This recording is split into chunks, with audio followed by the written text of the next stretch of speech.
Bismillahirrahmanirrahim. Alhamdulillahirrabbilalamin. Wassalatu wassalamu ala ashrafil anbiya'i wal mursalin. Sayyidina Muhammadin wa ala alihi wa ashabihi ajma'in amma ba'du. Rabbi syrahli sadri wa yassirli amri wahlul uqdatam min lisani yafqahu qawli. Alhamdulillahirrabbilalamin. Bunda-bunda sekalian, hari ini kita bisa belajar bersama kembali. Kemarin sudah membahas tentang teknis kelas. Insya Allah kita akan mempersiapkan diri lagi ya sebelum nantinya berkegiatan dengan anak. Hari ini kita akan membahas topik tentang pendidikan anak di rumah. Nah, kira-kira apakah pendidikan anak di rumah ini pasti sama dengan homeschooling? Lalu apakah pendidikan anak di rumah ini seperti di sekolah tapi pindah ke rumah gitu ya? Bagaimana konsep pendidikan anak di rumah? Bisa kita simak di slide-slide berikutnya. Sebelum membahas lebih jauh, kita bisa bahas dulu ya, kita samakan persepsi dulu apa sih itu pendidikan gitu ya. Jadi pendidikan itu adalah proses pengubahan sikap dan perilaku seseorang melalui upaya pengajaran. Ada pengajarannya, ada latihannya, dan ada proses perbuatan atau pembiasaan pembentukan perilaku itu tadi. Yang perlu di-highlight dari definisi ini adalah proses pengubahan. Memang akan ada yang ingin kita ubah ketika kita menerapkan pendidikan. Terutama kalau di sini highlightnya adalah sikap dan perilaku ya. Sikap dan perilakunya tuh ingin kita ubah. Sikap dan perilaku bedanya apa? Kalau sikap itu lebih ke seperti pendapat atau pandangan kita terhadap sesuatu. Kalau perilaku itu sudah tindakan kita ya. Tindakan kita terhadap suatu kejadian itu seperti apa. Nah, ini bentuk pendidikan seperti itu. Lalu definisi kedua, proses membimbing seseorang untuk mengembangkan diri orang tersebut. Nah, yang ketiga, proses pembelajaran untuk menggali potensi diri para peserta didik. Jadi ada setidaknya 3 definisi yang sama-sama mengatakan di awal itu adalah proses, karena memang pendidikan ini tidak bisa hasilnya langsung kita nikmati sekarang gitu ya. Mungkin lama, mungkin ada yang menunjukkan dengan durasi yang cepat perubahannya gitu. Tapi intinya ini adalah proses yang memang butuh waktu gitu ya kalau yang namanya proses itu. Lalu proses apa sih? Proses mengubah, proses membimbing, proses belajar ya, itulah pendidikan. Jadi memang ketika kita mendidik anak di rumah gitu ya, kita harus siap. Siap untuk apa? Siap untuk mengubah dengan cara membimbing juga dan juga merawat fitrah belajarnya itu tadi ya dengan cara membuat dia mencintai proses belajarnya itu supaya apa? Supaya bisa mengembangkan diri anak ya, baik dari sikap maupun perilaku dan supaya potensi diri anak ini bisa keluar sehingga nanti bisa menjadi hal yang positif untuk anak ke depannya. Nah, kalau kita bicara tentang pendidikan Islami, itu bisa diartikan sebagai pembinaan kepribadian dan penerapan metode, ya, penerapan metode-metode pendidikan lah ya, yang memadukan iman dan amal soleh. Nah, ini fokusnya kalau di Islami itu iman dan amal ya, itu dipadukan gitu ya. Pertama-tama yang disebut adalah iman, karena memang itu adalah landasan ya, anak-anak tuh harus beriman dulu untuk akhirnya bisa beramal dengan baik. Nah, pada anak usia ini tentu kita masih membentuk imannya dulu ya, membentuk imannya dulu karena iman itu bukan hanya masalah pertanyaan siapakah Tuhanmu gitu ya, tetapi dia harus mengimani di hati juga. Dia tidak hanya mengucapkan, tidak hanya memikirkan, tapi juga harus di hati dia yakini. Nah, ini memang agak sulit untuk diukur dan pada anak usia dini sebelum akhirnya bisa secara afeksi, secara perasaan tentu kita harus memaparkannya dulu ya gitu ya. Jadi dengan cara kita mengenalkan itu bukan berarti kita mengabaikan keyakinan dari hati, tapi justru tujuan kita adalah mengenalkan kepada anak sehingga nanti sampai ke hati mereka iman itu sehingga anak-anak bisa bersemangat untuk beramal soleh. Sehingga apa? Sehingga mampu untuk mempersiapkan kehidupan anak-anak kita nanti bukan hanya di dunia tetapi juga insya Allah di akhiratnya gitu. Jadi memang pendidikan itu fokusnya pada proses, pada pembimbingan, pada pembinaan gitu. Yang titik tekannya sebenarnya bukan melulu akademis gitu ya. Kalau dari 4 definisi ini ya, itu fokusnya adalah sikap, perilaku, karakter ya, potensi, kepribadian gitu. Jadi lebih ke karakter memang ya, karakter diri anak itu nanti seperti apa. Nah, itu kalau kita lihat dari definisi pendidikannya. Nah, lalu kalau pendidikan di rumah itu hakikatnya seperti apa sih? Jadi pendidikan di rumah itu bukan seperti memindahkan kegiatan sekolah ke rumah. gitu ya. Pendidikan di rumah itu artinya kita mengupayakan supaya ketika anak di rumah itu dia mendapatkan bimbingan atau stimulasi yang tepat gitu ya untuk semua aspek perkembangannya sehingga bisa mencapai kemampuan yang sesuai dengan tahap perkembangannya. Jadi, orang-orang yang menerapkan pendidikan di rumah itu penting untuk anak-anak yang bersekolah di luar maupun bersekolah di rumah gitu ya. Jadi pendidikan di rumah itu bukan hanya istilah misalnya homeschooling gitu, bukan hanya istilah sekolah di rumah gitu. Walaupun anaknya sekolah di luar rumah pun di TK-TK gitu ya, pendidikan di rumah itu harus tetap ada. Karena apa? Karena itu tanggung jawab utamanya orang tua gitu ya dan juga apa namanya? Bimbingan atau stimulasi itu bukan hanya nanti ketika anak keluar rumah, bersekolah di luar rumah gitu, tapi justru di rumah inilah yang dia lebih banyak menghabiskan waktu di situ, ya di situlah dia dapat stimulasi yang seharusnya paling tepat gitu ya, atau lebih tepat gitu dibandingkan nanti ketika dia keluar rumah gitu. Awal mulanya harus ada stimulasi yang tepat dulu di rumah gitu. Karena mau bagaimanapun juga gitu ya, kalau misalnya ke sekolah mau dengan sekolah terbaik, guru yang terbaik, kalau di rumah ini tidak menerapkan hal yang baik juga akan kesulitan gurunya gitu ya. Jadi pendidikan di rumah ini bukan juga memindahkan kegiatan harus seperti di sekolah gitu ya, harus seperti misalnya ada setiap berkegiatan harus ada openingnya gitu ya. Bukan seperti itu, tapi kita memberikan stimulasi-stimulasi di semua kegiatan kalau bisa ya, di setiap kegiatan yang kita lakukan di rumah bersama dengan anak. Nah, kenapa sih penting ya ada pendidikan di rumah gitu ya? Pertama, rumah adalah madrasah pertama ya, kita harus ingat rumah ini adalah madrasah tempat pendidikan pertamanya anak dan utama, terutama untuk anak usia dini, itu yang pertama. Yang kedua, di rumah itu biasanya anak bisa menjadi diri sendiri, tidak harus memikirkan penilaian guru, penilaian teman. Penilaian itu bukan berarti yang skor aja ya, pendapat dia komentar-komentar orang terhadap dia gitu ya. Kalau di rumah dia bisa menjadi diri sendiri yang memang sehari-hari dia bertemu dengan ya orang tuanya ya sebagian besar ya saudara-saudara terdekatnya gitu kalau di rumah. Jadi dia tidak terlalu banyak tekanan ya ketika di rumah. Lalu yang ketiga, kurikulum terbaik untuk anak usia dini adalah kurikulum yang lahir dari diri anak sendiri. Nah, kalau misalnya kita di sekolah, bukan berarti sekolah itu buruk, tapi di sekolah itu memang sudah ada standarnya ya, harus seperti apa kurikulumnya. Kalau di sekolah, anak-anak mengikuti kurikulum sebagian besar ya, seperti itu ya, mengikuti kurikulum yang sudah disusun. Nah, kalau di rumah, anak-anak tuh bisa bebas menyusun kurikulum untuk dirinya sendiri, gitu ya. Karena kurikulum terbaik itu untuk anak usia dini ya yang lahir dari dirinya sendiri. Anak-anak mungkin belum tahu kebutuhan belajar dia itu harus mengenal warna dan sebagainya, tapi anak-anak sudah punya dorongan. Dia rasa ingin tahunya ke sini, rasa ingin tahunya ke sini, pengen coba ini, pengen explore ini. Dan dengan ada di rumah ada pendidikan yang dibimbing oleh kedua orang tuanya, terutama ibunya ya, kalau dalam hal ini, itu adalah kurikulum terbaik yang dijalani oleh anak ketika anak akhirnya melakukan kegiatan-kegiatan yang dia inisiasi sendiri. Lalu yang keempat adalah pendidikan itu bukan hanya tentang kemampuan akademis ya tadi ya kita sebut, tapi lebih kepada pembentukan karakter. Dan pembentukan karakter itu nggak bisa kita cuma mengandalkan yang di luar saja, tetapi justru di rumahlah pembentukan karakter yang paling utama. Makanya penting banget tadi ya saya bilang pendidikan di rumah ini bukan cuma untuk anak-anak yang belum bersekolah, bukan cuma untuk anak-anak yang homeschooling, tetapi juga untuk anak-anak yang sekolah di luar. Ketika sampai di rumah dia tetap berhak untuk mendapatkan pendidikan di rumah. Nah, ada 4 dasar pendidikan anak yang perlu kita terapkan di rumah, yang perlu kita gunakan untuk mempertimbangkan kegiatan-kegiatan atau, cerita-cerita, kisah-kisah, ucapan-ucapan yang kita lakukan bersama dengan anak. Yang pertama tentunya Al-Qur'an ya, hal-hal yang diajarkan, kepada anak harus sejalan dengan Al-Qur'an.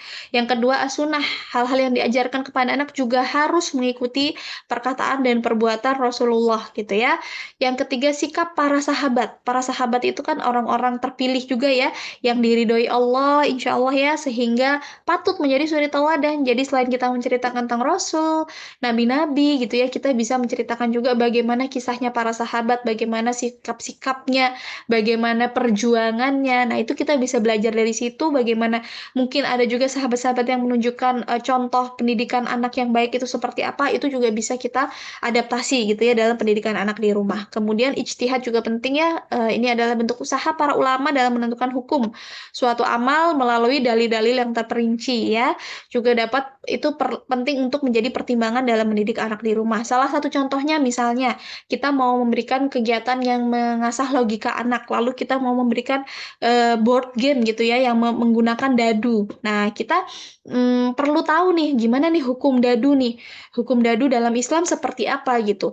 Mungkin kalau secara hadis kita tahu penggunaan dadu itu haram gitu ya, tidak diperbolehkan. Tapi nanti kalau misalnya ada yang bertanya, tapi kan dadunya bukan untuk berjudi, apakah sama hukumnya? Nah, setelah ada ijtihad ini kita jadi tahu ternyata penggunaan dadu tanpa berjudi pun itu juga tidak diperbolehkan dalam Islam. Nah, dari situ kita jadi belajar, oke, kita tidak memberikan kegiatan di rumah yang menggunakan dadu. Nah, contohnya seperti itu. Jadi tetap 4 dasar ini harus kita gunakan untuk mempertimbangkan dan menentukan apa yang ingin kita lakukan bersama anak di rumah untuk mendidiknya. Nah, apa sih sebenarnya kelebihan menerapkan pendidikan anak di rumah? Ini ada beberapa kelebihan yang saya sertakan. Yang pertama, orang tua tentu ya bisa insya Allah lebih memahami perkembangan anak. Tahu anaknya udah bisa apa yang masih perlu ditingkatkan, apa yang masih perlu dilatihkan. Kemudian waktu belajar juga bisa lebih fleksibel ya, bisa mengikuti jadwal orang tuanya, bisa mengikuti misalnya ada hal-hal yang kondisional gitu ya di anak gitu, misalnya anak-anak masih tantrum, oke kita bisa hold dulu pembelajaran hari ini atau kegiatan bersama anak hari ini.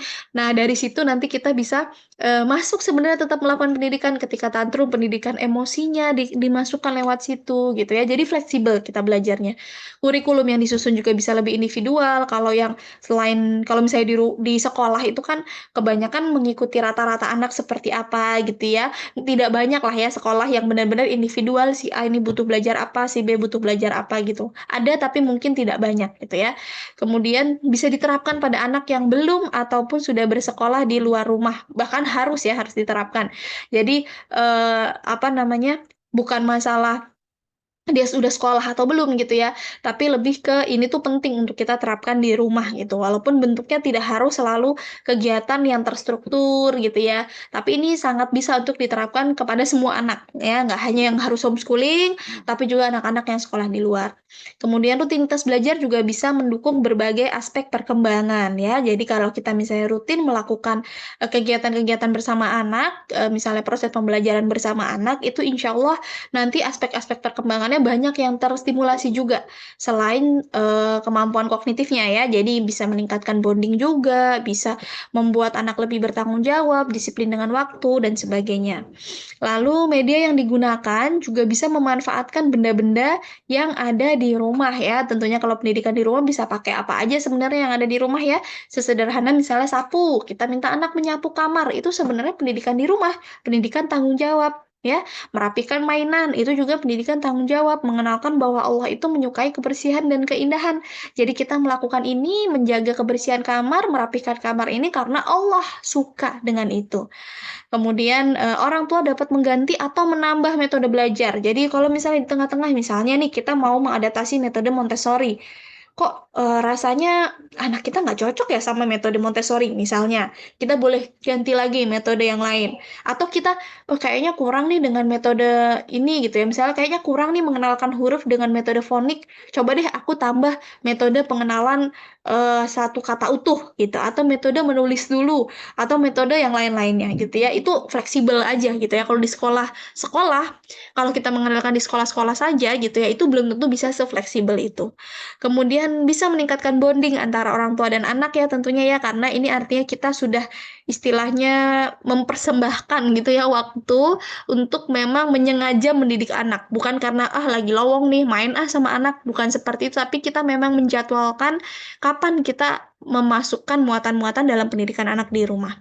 Kemudian biaya yang dikeluarkan untuk pendidikan anak juga biasanya lebih bisa disesuaikan ya gitu ya, dibandingkan kalau misalnya kita apa namanya, harus les, kursus semuanya di luar gitu ya, semuanya mendatangkan guru dari luar. Kalau di rumah ini kita bisa sesuaikan apa yang tersedia, itu kita manfaatkan untuk mendidik anak. Nah, apa sih yang perlu dipersiapkan dalam mendidik anak di rumah? Yang pertama, kita perlu menentukan dulu nih, tujuan pengasuhan dan pendidikan dalam keluarga gitu ya. Kenapa?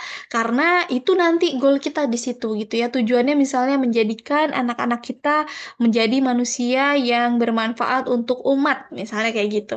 Berarti nanti yang ingin kita tanamkan, kita breakdown lagi kalau bisa dicatat, dibuat Excel-nya mungkin ya. Apa sih sebenarnya bermanfaatnya ini di mana gitu ya? Apakah bermanfaat menjadi pe apa namanya, penyiar dakwah gitu ya? Terus apakah bermanfaatnya lewat apa, menjual benda-benda yang membantu apa namanya, membantu orang lain gitu ya, jadi lewat berdagang, ataukah mungkin lewat sosial, bagaimana mereka mengabdi ke masyarakat, itu kan nanti yang perlu di-breakdown gitu. Karena dari situ nanti muncullah karakter-karakter yang perlu kita tanamkan. Misalnya untuk pendakwah, kita pengen anak kita ini mensyiarkan agamanya gitu ya, pengennya tuh bisa menjadi anak yang, apa namanya, masif gitu ya ketika dia mensyiarkan agamanya, misalnya tujuannya untuk itu dalam keluarganya. Itu nanti berarti karakternya apa, harus diajarin public speaking, harus diajarin tentang kemampuan membaca, memahami informasi gitu-gitu ya. Nah, dari tujuan itu banyak yang bisa kita kulik gitu. Nah, ini silahkan didiskusikan bersama dengan suami. Ya, jadi kedua orang tua harus sepakat ini yang tujuan kita tuh mencetak anak yang seperti ini. Kemudian kita arahkan gitu ya perkembangan yang perlu kita stimulasi lebih itu ada di mana, seperti itu. Bukan artinya kita tidak menghargai keinginan anak bercita-cita ini dan itu gitu ya. Tapi maksudnya lebih ke karakter yang pengen kita masukin lewat tujuan ini nih apa ya. Jadi misalnya nanti dia misalnya anak-anak cita-citanya jadi dokter, tapi kita pengen mereka berdakwah. Bisa juga kan ya berdakwah lewat kesehatan.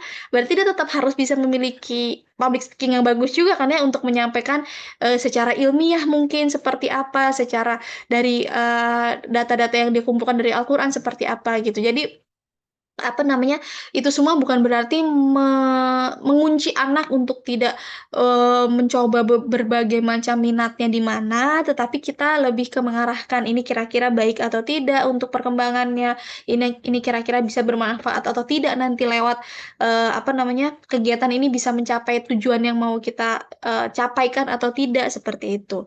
Ya, kemudian yang kedua ilmu, tentunya ya.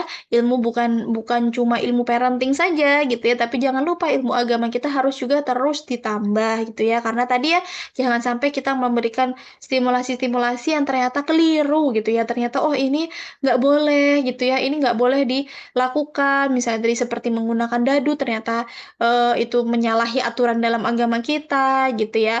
Nah, itu juga perlu kita tahu ya. Jadi ilmu agama itu yang terpenting, kemudian ilmu tentang mendidik anak, seperti itu. Lalu yang ketiga, pemahaman tentang kemampuan diri. Nah, sebelum kita mau mendidik anak, kita harus tahu dulu nih kemampuan kita nih sampai mana nih. Apa yang bisa kita lakukan sebagai ibunya anak-anak nih apa aja yang bisa kita lakukan, apa yang kira-kira butuh bantuan dari luar. Kayak gitu ya. Nah, nanti yang butuh bantuan dari luar diri kita inilah yang kita cari solusinya. Entah misalnya menambah guru yang datang ke rumah, atau anak ikut kursus, atau misalnya ayahnya yang mengimbangi gitu ya. Misalnya, oh anakku harus tahu tentang siroh-siroh, tapi aku tidak terlalu jago sejarah gitu ya. Tapi suamiku bisa sejarah. Nah, jadi nanti ayahnya yang mengisi tentang sejarah-sejarah apa namanya siroh-siroh gitu ya, sejarah-sejarah Nabi, Rasul, sahabat-sahabat. Ibunya mungkin yang bagian adab gitu ya, atau yang lain-lainnya gitu ya. Silahkan dipahami dulu, kita pahami kita tuh mampunya di bagian mana dan mana, yang belum mampu kita carikan solusinya nanti seperti apa nih supaya anak kita tetap dapat pendidikan yang kita belum mampu ini. Yang keempat adalah pemahaman tentang kebutuhan anak tentu ya. Kita harus tahu kebutuhan perkembangannya apa di usia ini itu seperti apa, kebutuhan emosinya seperti apa, gitu ya. Itu bukan hanya kebutuhan fisik jadi ya, kebutuhan perkembangan itu meliputi semuanya. Kebutuhan kognitifnya apa, kebutuhan sosialnya apa, kebutuhan emosinya apa, itu kita perlu paham. Dan yang kelima, jangan lupa koneksi dulu dengan anak. Kita kalau mau mendidik anak, mau menasihati anak, mau memberikan sesuatu ilmu kepada anak, kita harus klik klik dulu hatinya bersama anak. Kalau tidak klik, nah itu agak susah. Ketika anak mengalami kesulitan, terus kitanya kesel gitu ya, nggak klik, kita nggak bisa empati ke anak. Oh ya ternyata ini tuh terlalu sulit untuk dia. Oh iya ternyata dia belum sampai ke sini. Oh ini tuh mengganggu kenyamanan dia gitu. Jadi kita harus connect hati kita dulu dengan anak kita supaya nanti lebih mudah perjalanan mendidik anak di rumah. Lalu yang keenam adalah merancang kurikulum. Nah, ini sebenarnya dalam tanda kutip penting nggak penting ya, karena tadi ya kurikulum terbaik itu lahirnya dari anak-anak. Tapi sebenarnya kalau misalnya bunda-bunda punya rancangan kurikulum itu bagus, tapi tidak perlu terlalu saklek ya. Tidak perlu terlalu saklek, apalagi kalau anaknya masih usia 2 tahun ke bawah gitu ya. Jadi ya kita let it flow aja gitu, ikutin alur belajarnya anak sambil kita lihat dia kebutuhannya apa. Nah, kalau yang, aduh Mbak, blank banget nih, belum tahu gimana sih caranya gitu ya.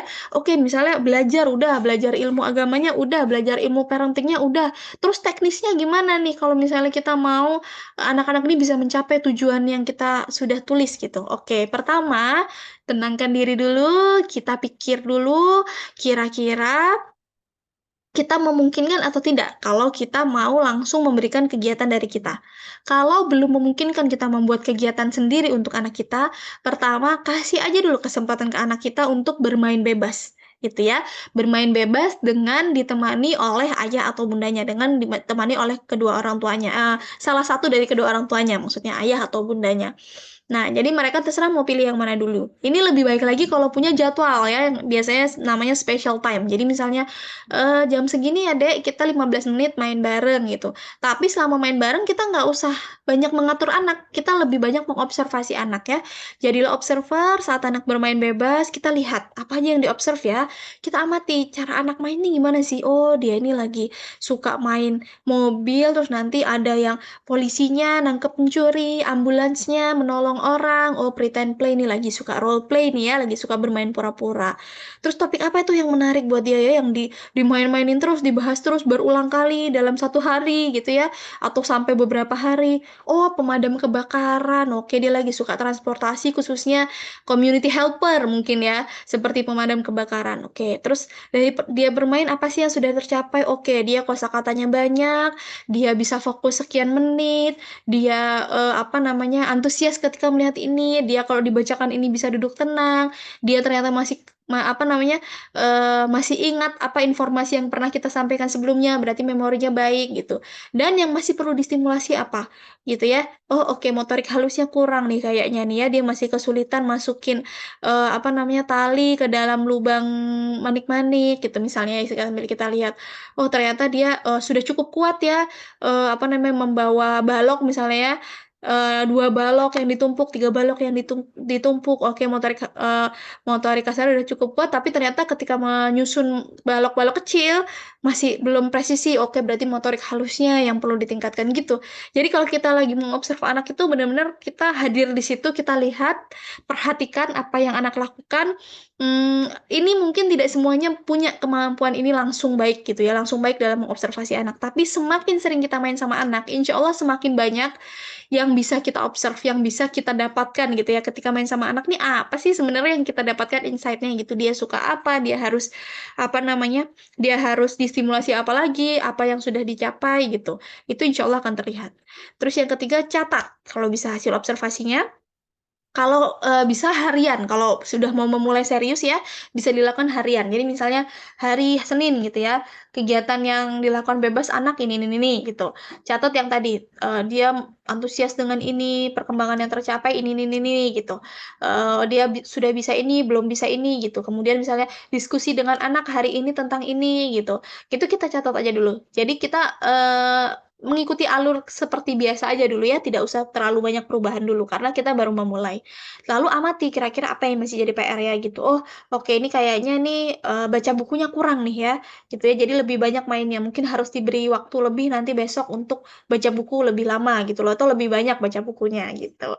Kemudian yang keempat, kalau sudah mulai terlihat pola mainnya seperti apa, oke anak suka main begini, sukanya topik yang ini, kita bisa tambahkan diskusi-diskusi. Jadi boleh nih ketika tadi setelah observasi kita kita tambahkan setelah anak main tuh kita kasih diskusi-diskusi. Jadi kalau tadi misalnya, oh ya ketertarikan dia itu untuk community helper gitu ya.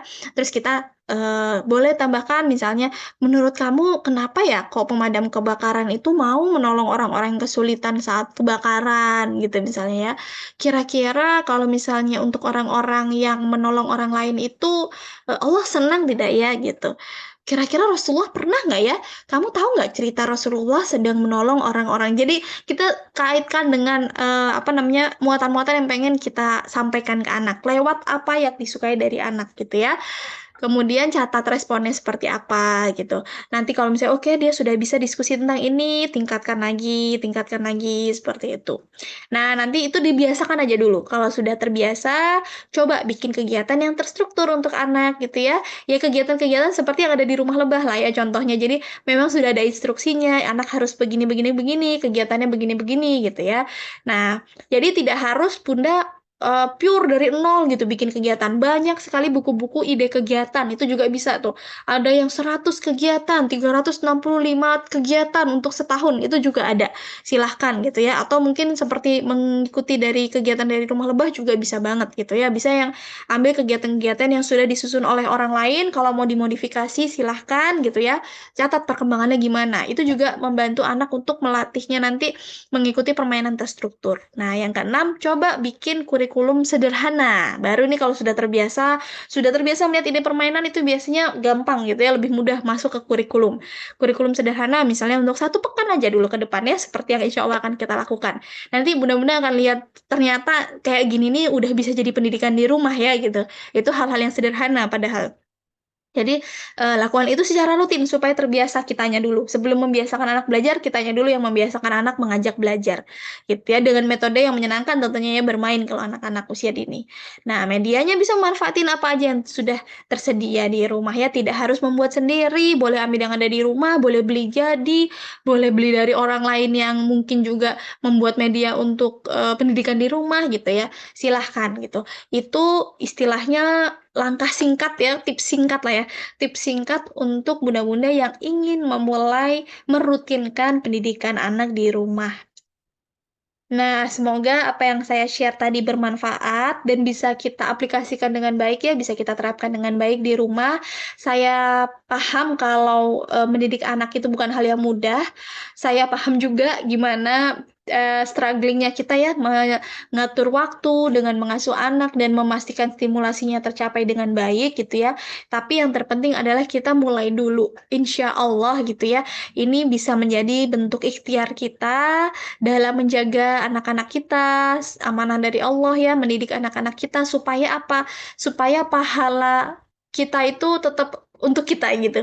Maksudnya pahala mendidik anak itu sayang banget kalau kita tuh lepas begitu saja ke orang lain gitu ya. Jadi sebenarnya memilihkan sekolah yang baik untuk anak itu juga salah satu bentuk kita berikhtiar gitu ya. Tapi jangan sampai kita melepas anak begitu saja keluar tanpa kita tetap menjaga, kita tuh tetap punya pahala menjaga anak-anak loh gitu, karena kita menjaga tanggung jawab kita itu ya dari Allah ya yang sudah Allah amanahkan gitu.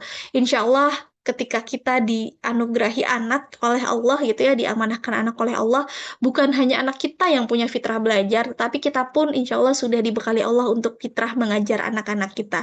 Jangan minder untuk bunda-bunda yang merasa, aduh aku nggak ada background pendidikan, aduh aku ini baru anak pertama, aduh aku nggak terlalu suka anak-anak gitu. Tapi insya Allah ya kita bantu doa. Jangan lupa itu paling penting, kita bantu doa supaya Allah beri petunjuk, supaya Allah mudahkan, Allah lancarkan kita mendidik anak-anak kita. Amin. Ya, semoga materi kali ini bermanfaat. Kalau nanti ada yang masih mau ditanyakan, boleh kita bahas di sesi diskusi insya Allah besok di hari Minggu. Baik, mungkin itu dulu dari saya. Kurang lebihnya saya mohon maaf. Kalau ada salahnya itu datangnya dari saya, kalau ada benarnya itu datangnya dari Allah. Wabillahi taufiq wal hidayah. Wassalamualaikum warahmatullahi wabarakatuh.